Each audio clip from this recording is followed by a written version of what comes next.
Shalom, salam sejahtera dalam nama Tuhan Yesus Kristus. Kembali kita bertemu untuk merenungkan firman Tuhan. Apa kabar Bapak Ibu Saudara? Semuanya kiranya dalam keadaan yang baik, sehat, dan boleh melaksanakan tanggung jawab di hari ini. Dan boleh mendapatkan berkat dari Tuhan. Kita akan merenungkan firman Tuhan dengan membaca Alkitab lebih dahulu. Tapi mari kita berdoa. Bapa, terima kasih Kau berkenan memberi hidup bagi kami hari ini dan kami bersyukur atas kemurahan Tuhan yang terjadi kepada kami. Kami akan baca Alkitab, mendengarkan firman Tuhan. Sementara itu Tuhan menolong kami supaya kami boleh mengerti apa maksud Tuhan melalui firman ini dan kami boleh melakukannya dan hidup seperti yang Tuhan kehendaki.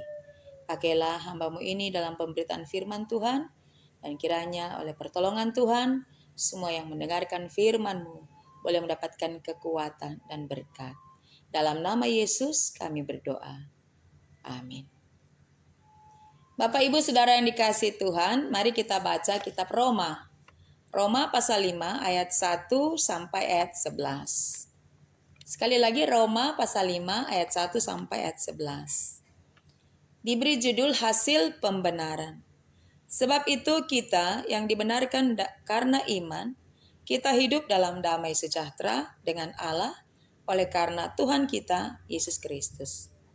Oleh Dia kita juga beroleh jalan masuk oleh iman kepada kasih karunia ini. Di dalam kasih karunia ini kita berdiri dan kita bermegah dalam pengharapan akan menerima kemuliaan Allah. Dan bukan hanya itu saja, kita malah bermegah juga dalam kesengsaraan kita, karena kita tahu bahwa kesengsaraan itu menimbulkan ketekunan, dan ketekunan menimbulkan tahan uji, dan tahan uji menimbulkan pengharapan. Dan pengharapan tidak mengecewakan, karena kasih Allah telah dicurahkan di dalam hati kita oleh Roh Kudus yang telah dikaruniakan kepada kita. Karena waktu kita masih lemah, Kristus telah mati untuk kita orang-orang durhaka pada waktu yang ditentukan oleh Allah. Sebab tidak mudah seorang mau mati untuk orang yang benar. Tetapi mungkin untuk orang yang baik ada orang yang berani mati. Akan tetapi Allah menunjukkan kasih-Nya kepada kita oleh karena Kristus telah mati untuk kita ketika kita masih berdosa. Lebih-lebih karena kita sekarang telah dibenarkan oleh darah-Nya, kita pasti diselamatkan dari murka Allah. Sebab jikalau kita ketika masih seteru diperdamaikan dengan Allah oleh kematian anak-Nya, lebih-lebih kita yang sekarang telah diperdamaikan pasti akan diselamatkan oleh hidup-Nya. Dan bukan hanya itu saja, kita malah bermegah dalam Allah oleh Yesus Kristus Tuhan kita. Sebab oleh Dia kita telah menerima pendamaian itu. Demikianlah kita telah membaca firman Tuhan. Bapak Ibu yang kekasih dalam Tuhan, tema untuk minggu ini adalah bermegah karena pembenaran dan pendamaian Allah. Kita mulai perenungan firman Tuhan kali ini dengan mengerti apa itu kata bermegah. Bermegah artinya membanggakan atau membesarkan. Dari sini ada pertanyaan. Apa yang kita banggakan dan apa yang kita besar-besarkan? Terkadang kita membanggakan diri karena kita memiliki uang, jabatan, kita orang sukses, kita orang terpandang, memiliki nama baik dalam masyarakat dan sebagainya. Itu adalah sebuah hal-hal yang kita temukan dalam kehidupan hari-hari sebagai pribadi atau sebagai masyarakat. Tapi ketika berbicara tentang bermegah dalam firman Tuhan, di dalam kitab Roma pasal 5 ini, maka bermegah karena kita adalah orang-orang yang diselamatkan oleh Tuhan. Kita diselamatkan oleh Tuhan Yesus dengan darah-Nya, dengan hidup-Nya yang Ia korbankan untuk kita. Kita bermegah, kita berbangga, kita membesarkan diri karena kita dikasihi, dicintai, disayangi oleh Tuhan Yesus Kristus. Bermegah karena pembenaran dan pendamaian. Apa itu pembenaran? Pembenaran tadi masih sama, yaitu kita manusia berdosa dibenarkan di hadapan Allah. Pembenaran berarti kita orang berdosa. Kita sendiri tidak dapat membenarkan diri kita dan menghapus dosa kita. Pembenaran kita adalah oleh karena tindakan Allah yang menyelamatkan kita dalam pengorbanannya di kayu salib, sehingga kita yang berdosa dibenarkan oleh Allah. Kemudian kata pendamaian. Kalau bicara pendamaian dari kata damai, berarti sebelumnya ada permusuhan, ada perseteruan. Kita berseteru dengan siapa? Kita tidak berdamai dengan Allah, kita berseteru dengan Allah karena kita manusia melanggar firman, aturan, ketetapan Allah, dan kita jadi orang yang berdosa. Tetapi ketika Tuhan Yesus mau menebus kita, memberikan nyawanya, menghapus dosa kita dengan pengorbanannya di kayu salib, maka kita juga menerima pendamaian dari Allah. Dan seluruh penjelasan tentang pembenaran, pendamaian, dan bermegah itu tadi kita telah baca dalam Roma pasal 5 ayat 1 sampai ayat 11. Kita yang tadinya tidak punya pengharapan, orang berdosa, menuju kepada kebinasaan, maka Tuhan Allah datang dalam diri Yesus Kristus untuk menolong kita keluar dari cengkraman dosa, dari hukuman dosa, dan kita diselamatkan oleh kasih anugerahnya. Dan oleh iman kita percaya kepada Dia. Pasal 5 ayat 1 mengatakan, sebab itu kita yang dibenarkan karena iman, bukan karena kemampuan kita, bukan karena jasa baik kita, bukan karena perbuatan kita. Kita dibenarkan karena iman. Kita hidup dalam damai sejahtera dengan Allah oleh karena Tuhan kita, Yesus Kristus. Maka Bapak Ibu Saudara yang dikasihi Tuhan, ketika kita ditebus oleh Tuhan Yesus melalui pengorbanannya di kayu salib, maka hasil daripada pembenaran yang dikerjakan oleh Allah adalah, pertama adalah damai sejahtera. Dalam hidup, Tuhan memberikan damai sejahtera kepada kita, damai sejahtera yang melampaui segala akal. Filipi 4. Damai sejahtera yang bukan karena keadaan, kondisi-kondisi hidup kita yang mendukung kita untuk memiliki damai sejahtera, tetapi damai sejahtera yang datang dari Allah, yang bersumber dari Allah. Hasil pembenaran kedua adalah tadi kita bisa bermegah. Kita bisa bermegah karena kita menjadi orang yang telah ditebus, yang telah dikasihi, dan kita akan menerima kemuliaan dengan Allah. Bermegah, kita akan bermegah. Bermegah di sini bukan hanya bermegah dalam apa yang kita capai, kebaikan yang kita alami, karena pertolongan Tuhan dan sebagainya. Tetapi kita akan bermegah di dalam apa? Di dalam kesengsaraan. Pada sebelumnya, dalam kesengsaraan, setiap orang menolak akan itu. Karena kesengsaraan, kita selalu berpikir atau mengkonotasikan bahwa kesengsaraan adalah sesuatu yang tidak baik. Justru ketika kita mengalami pembenaran dan kemudian pendamaian dengan Tuhan Allah, maka pola pikir kita pun diubah.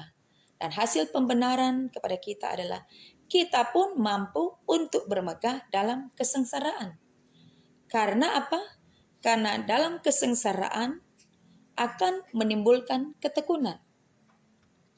Dan ketekunan menimbulkan tahan uji. Dalam ayat 3 sampai ayat 5. Tahan uji menimbulkan pengharapan, dan pengharapan tidak mengecewakan. Karena apa? karena kasih Allah telah dicurahkan di dalam hati kita oleh Roh Kudus. Sehingga yang terjadi adalah perubahan cara berpikir tentang kesengsaraan. Yang tadinya cara berpikir kita kesengsaraan akan membuat kita ada dalam keputusasaan, kita tidak punya jalan keluar, kita akan menjadi lemah, tidak berdaya, dan sebagainya, dan sebagainya.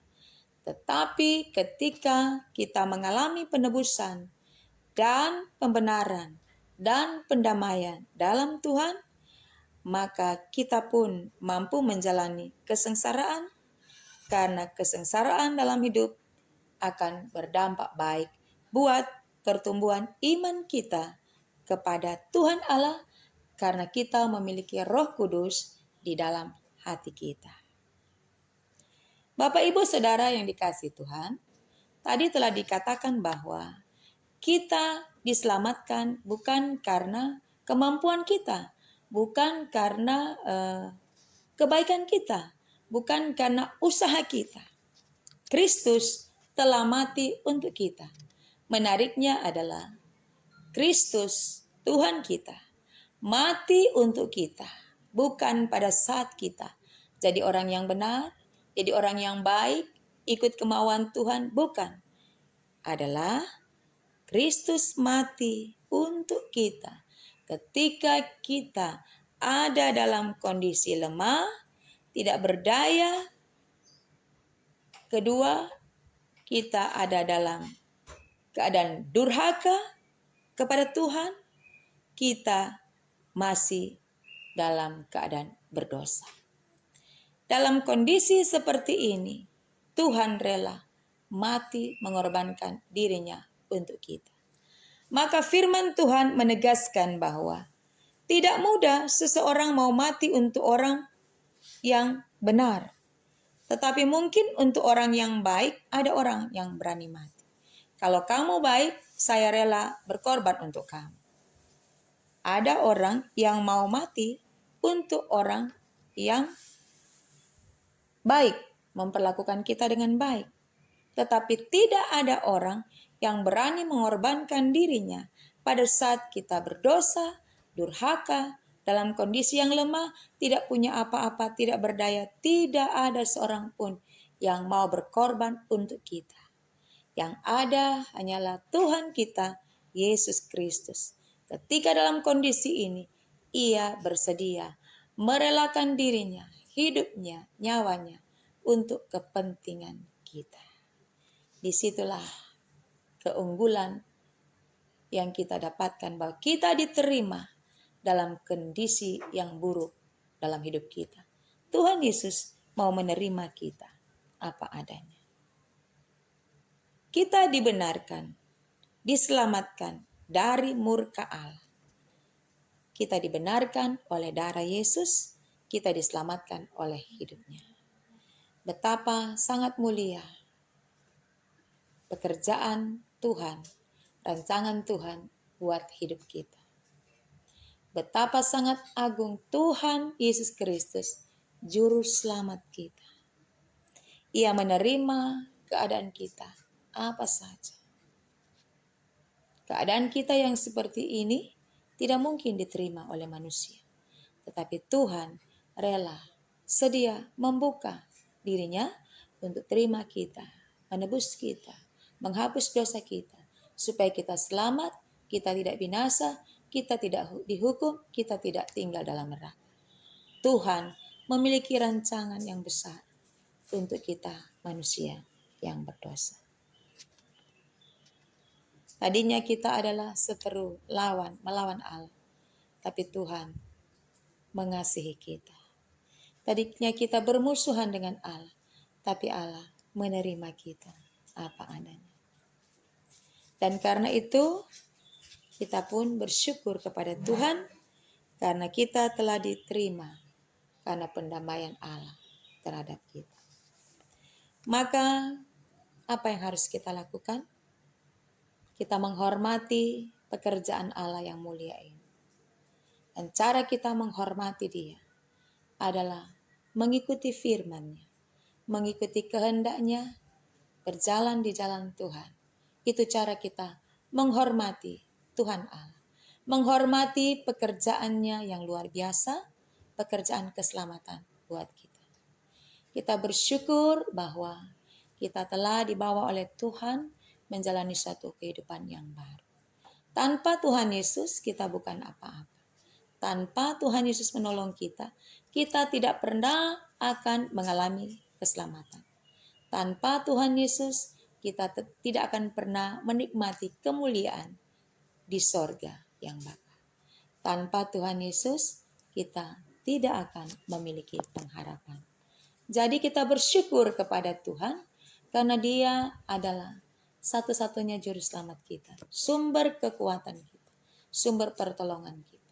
Untuk segala hal yang paling sulit kita lakukan, Tuhan mengambil alih untuk itu. Apalagi untuk hal-hal yang sederhana, untuk hidup kita hari-hari, untuk makan minum kita, untuk masa depan kita, terlalu kecil bagi Tuhan. Karena untuk pekerjaan yang besar, Dia mau menolong kita, menyelamatkan kita. Dan bentuk penghargaan kita kepada pekerjaan Tuhan Yesus, sehingga kita boleh dibenarkan, kita boleh didamaikan, kita boleh ditebus, adalah kita tidak boleh meninggalkan Tuhan. Kita tidak boleh meninggalkan Tuhan dan mengikuti Tuhan-Tuhan yang lain. Kita tidak boleh mencari Tuhan Allah yang lain. Hanya Dia Tuhan Allah yang benar, yang membenarkan kita dari status kita sebagai orang berdosa, yang tidak punya apa-apa, yang tidak memiliki masa depan, tidak memiliki jalan keluar, tidak memiliki surga, tapi Tuhan menyediakannya untuk kita. Cara kita bersyukur kepada Tuhan dengan hidup kita yang benar. Hidup kita yang benar adalah kita selaraskan dengan firman Tuhan. Jika kita memberontak kepada Tuhan, kita tidak mau dengar-dengaran kepada firman-Nya, sama dengan kita tidak menghargai pekerjaan Tuhan yang besar buat hidup kita. Banyak sekali cara kita untuk menghormati Tuhan dan pekerjaannya. Firman Tuhan dalam Alkitab mendukung kita, mengarahkan kita untuk melakukan apa yang Tuhan mau. Pertama adalah kita menghormati Tuhan dengan cara kita mengasihinya, dan kemudian segala perbuatan-perbuatan dan rasa hormat kita kepada Tuhan, rasa syukur kita kepada Tuhan, kita wujudkan setiap hari. Artinya bahwa kita tidak hanya berkata, aku mengasihi Tuhan, aku bersyukur karena telah diselamatkan oleh Tuhan. Tidak. Kita hanya mengatakan dalam perkataan, dalam lisan saja. Tapi Tuhan mau kita mewujudkannya di dalam tindakan.